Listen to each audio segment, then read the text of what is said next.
దీనికి కావాల్సినవి జీరా powder 1 table spoon, వాము powder 1 table spoon, rock salt 1 pinch, ఇంకా మునగాకులు 6, ఇంకా మనకి బటర్ మిల్క్ 100 ml కావాలి.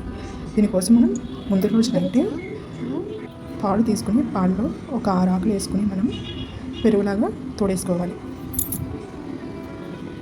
పచ్చిమిర్చి వేసుకొని తోడేసుకుంటే మనకి బాగా గట్టిగా ఉంటుంది. సో ఇలా మనం ముందు రోజు రాత్రి మనం పెరుగులాగా తోడేసుకోవాలి అనమాట మునగాకులు వేసుకుని.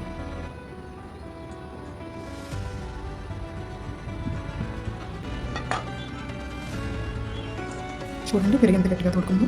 ఆ తర్వాత మనం దీన్ని బటర్ మిల్క్లో చేసుకోవాలి. నెక్స్ట్ రోజు బటర్ మిల్క్లో చేసుకున్న తర్వాత అందులో మనం 1 టేబుల్ స్పూన్ జీరా పౌడర్, జీరా, అందులోనే మనం 1 టేబుల్ స్పూన్ వామ్ పౌడర్ కూడా వేసుకోవాలి. మన దగ్గర రాక్ సాల్ట్ లేదు, అందుకే మామూలు సాల్ట్ వాడేది. రాక్ సాల్ట్ ఉంటే రాక్ సాల్ట్ పంపించి వేసుకొని బాగా కలుపుకొని తాగాలి. దీని బెనిఫిట్స్ వచ్చేసి శరీరంలో ఉన్న మన వేడిని తగ్గిస్తుంది, ఇంకా బాడీ ఇమ్యూనిటీ పవర్ పెంచుతుంది.